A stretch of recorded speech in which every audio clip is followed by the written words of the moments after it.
بسم اللہ الرحمن الرحیم نحمد ونصلی ونسلم علی رسولہ الکریم وعلی آلہ وصحبہ وازواجہ وآل بیتہ اجمعین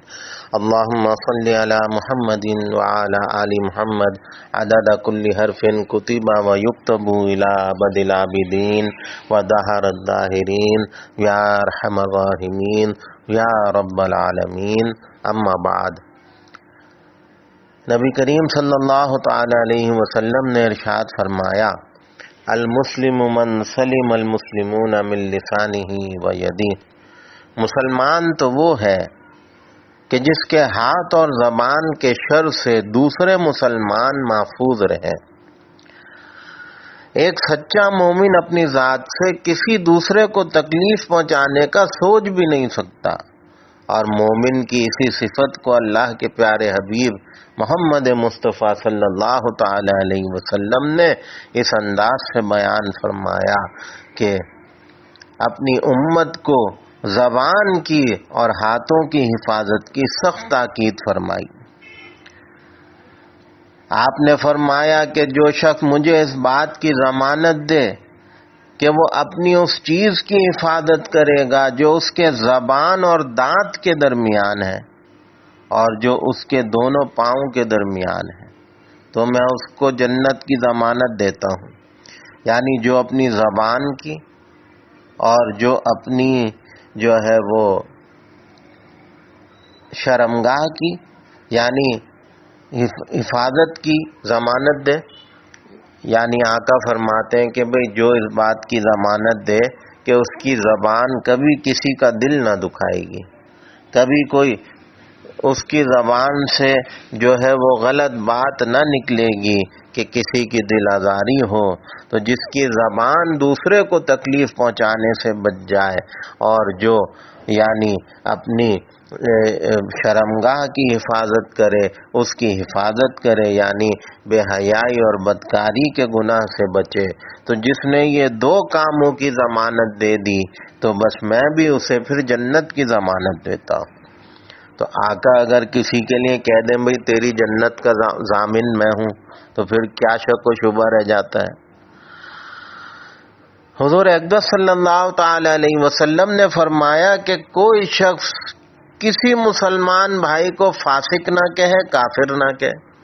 کیونکہ اگر وہ آدمی فاسق ہے یا کافر ہے تو ٹھیک، لیکن اگر ایسا نہیں ہے تو یہ فاسق اور کافر کہنا لوٹ کے اسی کی طرف آ جائے گا۔ اب یہ زبان سے تکلیف دینے کا یہ ایک اس کی وضاحت تشریح ہے۔ جس کو دل چاہا کافر کہہ دیا، جس کو دل چاہا صاحب فاسق کہہ دیا، جس کو دل چاہا صاحب بدکار کہہ دیا، تو فرمایا یہ جو تم زبان سے مہر لگاتے پھر رہے ہو کہ یہ بدعتی ہے، یہ فاسق ہے، یہ کافر ہے، ذرا سوچ سمجھ کے کسی کے لیے یہ الفاظ استعمال کرنا۔ دیکھو اگر وہ ایسا ہے تو ٹھیک، لیکن اگر ایسا نہ نکلا اور تم نے جھوٹی بات کہہ دی تو یہ سارے الزامات پھر لوٹ کر تمہارے پاس ہی آئیں گے، تو یہ کفر بھی تمہارے پاس لوٹ کے آئے گا، یہ فسق بھی تمہارے پاس لوٹ کے آئے گا۔ تو کیوں اپنی زبان سے کسی کو تکلیف پہنچاتے ہو، اس کو فاسق کہہ رہے ہو، کسی کو بدعتی کہہ رہے ہو، کسی کو کافر کہہ رہے ہو، تو سوچ سمجھ کے زبان استعمال کرنے کا حکم ہے۔ حدیث میں آتا ہے نبی کریم صلی اللہ تعالی علیہ وسلم نے ارشاد فرمایا، جب ابن آدم صبح کرتا ہے تو جسم کے سارے اعضاء زبان کے سامنے عاجزی سے کہتے ہیں بھئی ہمارے حق میں اللہ سے ڈر، کیونکہ ہمارا تعلق تجھ ہی سے ہے، اگر تو سیدھی رہے گی تو ہم بھی سیدھے رہیں گے، اور اگر تو ٹیڑھی ہوگی تو ہم بھی ٹیڑھے ہو جائیں گے۔ یعنی ایک مثال دے کے آقا فرماتے ہیں بھئی روز صبح اٹھتے ہو نا تو جسم کے سارے حصے زبان کی منتیں کرتے ہیں، دیکھ تو صحیح چلیو، سارا دن اب تو استعمال ہوگی تو صحیح استعمال ہو، کیوں؟ کیونکہ گناہ تو تجھ سے ہوں گے، غلطیاں تو کرے گی اور دل آزاری کے جملے تجھ سے ادا ہوں گے، لیکن کل جہنم میں پورے جسم کو جلنا پڑے گا۔ تو جسم کے سارے اس سے پناہ مانگتے ہیں اور زبان کی منتیں کرتے ہیں، بھئی صبح ہو گئی تو اب تجھ پر لازم ہے کہ سوچ سمجھ کے الفاظ ادا کرنا، کیونکہ قیامت کے دن تیری وجہ سے پکڑ پورے جسم کی ہوگی۔ تو یہ بھی کتنی باریک بات ہے جو سمجھنے کی ہے۔ دل آزاری تو ہم نے اس زبان سے کی ہے جو گز بھر کی ہے، لیکن اب دیکھیں اس زبان سے ہم نے کی ہے، لیکن اس کا وبال کتنا خطرناک ہے کہ پورا جسم جہنم میں جلے گا۔ حضور اقدس صلی اللہ تعالی علیہ وسلم نے فرمایا کہ جس نے کسی مسلمان کو تکلیف پہنچائی اپنی زبان سے یا اپنے ہاتھوں کے کسی عمل سے کوئی تکلیف پہنچائی تو اس نے ایسا ہے جیسے اس نے مجھے تکلیف پہنچائی، اور جس نے مجھے تکلیف پہنچائی تو بس سمجھ لو اللہ اس سے ناراض ہو گئے۔ اب کسی کو اپنی زبان سے تکلیف دیتے وقت یا اپنے ہاتھوں سے کسی کو پریشان کرتے وقت ذرا یہ حدیث بار بار ذہن میں لے آنا، شاید اللہ ہمیں توبہ نصیب کر دے۔ آقا فرماتے ہیں کسی مسلمان کو اذیت دی زبان سے یا ہاتھ سے تو تم نے مجھے اذیت دی، مجھے تکلیف پہنچائی،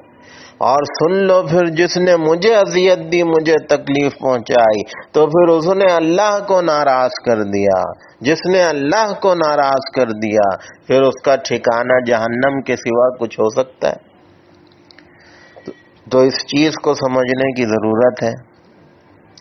حضور اقدس صلی اللہ تعالی علیہ وسلم کے جلیل القدر صحابی حضرت ابو ذر غفاری رضی اللہ تعالی عنہ کی خدمت میں ان کے ایک دوست آئے، کوئی ساتھی آئے تو دیکھا کہ وہ مسجد میں اکیلے بیٹھے ہیں، کالی چادر لپیٹے۔ تو اس نے عرض کیا کہ ابو ذر یہ تنہائی اور یکسوئی کس وجہ سے ہے؟ تو انہوں نے بڑا حکمت والا جواب دیا، کہنے لگے بھائی میں نے نبی کریم صلی اللہ تعالی علیہ وسلم سے یہ سنا ہے کہ برے ساتھی کے ساتھ بیٹھنے سے اکیلے رہنا اچھا، اور اچھے ساتھی کے ساتھ بیٹھنا تنہائی سے بہتر ہے۔ کسی کو اچھی باتیں بتانا خاموشی سے بہتر ہے، اور بری باتیں بتانے سے بہتر ہے خاموش رہنا۔ اب یہ آقا علیہ الصلوۃ والسلام کی بات کتنی پر حکمت ہے، یعنی غلط دوست بنانے سے بہتر ہے بھائی تنہائی میں بیٹھے رہو۔ غلط دوست تو پتہ نہیں تمہیں کہاں لے جا کے پھینکیں گے، تو اس سے بہتر ہے تنہائی، غلط صحبت برے دوستوں سے بہتر ہے تنہائی، اس لیے میں اکیلا مسجد میں بیٹھتا ہوں۔ اور فرمایا بھائی اپنی زبان سے کسی کو تکلیف دینا، کسی کی برائیاں کرنا، کسی کی غیبت کرنا اس سے بہتر ہے خاموشی، تو اس لیے میں مسجد میں اکیلا رہتا ہوں کہ خاموش بھی رہوں اور کسی کو تکلیف پہنچانے سے بھی بچوں، تو یہ بھی بہت بڑی نیکی ہے۔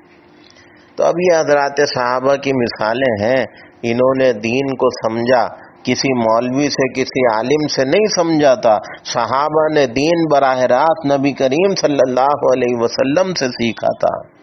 تو صحابہ کی تربیت تو حضور اقدس صلی اللہ علیہ وسلم کے مبارک آستانے سے ہوئی تھی، تو اس لیے جو ہے صحابہ کو دین کی صحیح سمجھ تھی۔ تو یہ بات بتائی جا رہی ہے کہ مسلمان نہ زبان سے کسی کو تکلیف دیتا ہے، نہ اپنے ہاتھ سے یعنی اپنے کسی عمل سے تکلیف نہیں دیتا۔ اس چیز کا جو ہے وہ اہتمام ہر مسلمان کے ذمے ہے۔ حضور اقدس صلی اللہ تعالی علیہ وسلم نے فرمایا ایک شخص اتنے اچھے کام کرتا ہے، اتنی اس کی نیکیاں ہوتی ہیں کہ وہ جنت کے اتنا قریب ہو جاتا ہے، اتنا قریب ہو جاتا ہے کہ اس کے اور جنت کے درمیان صرف ایک ہاتھ کا فاصلہ رہ جاتا ہے، لیکن پھر وہ اپنی زبان سے کوئی ایسی بات کہہ دیتا ہے، کوئی ایسا بول دیتا ہے جس کی وجہ سے اللہ اس سے ناراض ہو جاتے ہیں اور جنت سے اتنا دور ہو جاتا ہے، اتنا دور ہو جاتا ہے جتنا مدینے سے یمن کا فاصلہ ہے۔ اب دیکھیں اس حدیث پہ بھی بار بار غور کیجئے سب، اچھے اعمال ہیں، نیکیاں کر رہا ہے، عبادت گزار ہے، اللہ کو راضی کیے بیٹھا ہے، اور اتنا جنت کے قریب ہو گیا کہ بس ایک ہاتھ کا فاصلہ ہے اس کے اور جنت کے دروازے میں، لیکن بس کیا زبان کے شر سے نہ بچ سکا، بس کوئی بول ایسا اس نے کسی کو بول دیا، دل آزاری ہو گئی، کوئی جملہ ایسا کہہ گیا کہ اللہ کو ناراض کر گیا، اللہ کی طرف سے پکڑ آئی تو اتنا دور ہو گیا جنت سے جتنا مدینے سے یمن دور ہے۔ تو بتائیے یہ زبان کتنی خطرناک ہے ہمارے لیے۔ اگر ہم نے زبان کو لگام نہ دی اور زبان کے گناہوں سے ہم باز نہ آئے تو معلوم ہوا، پتہ چلے گا بھئی ساری عبادتیں، ذکر، اذکار، محنت تلاوت، ذکر، یہ سب کہیں بیکار نہ ہو جائے زبان کی بے احتیاطی کی وجہ سے۔ تو اس لیے آقا فرماتے ہیں مومن تو وہ ہے نہ اپنی زبان سے کسی کو تکلیف دیتا ہے نہ اپنے ہاتھوں سے کسی کو تکلیف دیتا ہے۔ تو یہ بات اصل میں اس لیے ہے کہ بھئی زبان فضول نہ چلے، زبان اگر چلے تو اللہ کی یاد اور اس کے ذکر میں چلے۔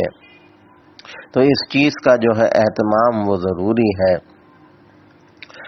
حضرت حارث ابن شام رضی اللہ تعالیٰ عنہ تشریف لائے نبی کریم صلی اللہ علیہ وسلم کے دربار میں، کہا یا رسول اللہ مجھے کوئی ایسا عمل بتا دیجئے جسے میں مضبوطی سے پکڑا رہوں، یعنی ایسا عمل بتا دیجئے جو میری نجات کا ذریعہ بن جائے۔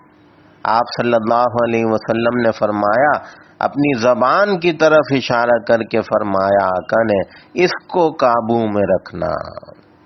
دیکھیں کتنی پیاری نصیحت فرمائی۔ صحابی پوچھ رہے ہیں کوئی ایسا عمل بتا دیجئے جو میری نجات کا ذریعہ بن جائے، میں زندگی بھر اس کو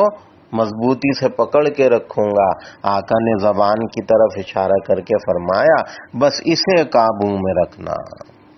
تو بس یہ ہے اصل میں، یہ بات اگر امت کو سمجھ آ گئی تو یقین کریں کہ بہت سارے ہمارے جھگڑے بھی ختم ہو جائیں گے، اللہ بھی ہم سے راضی ہوں گے، نبی کریم صلی اللہ علیہ وسلم بھی ہم سے خوش ہوں گے۔ اللہ تعالی ہمیں ان باتوں کی سمجھ عطا فرمائے۔ وما علینا الا البلاغ۔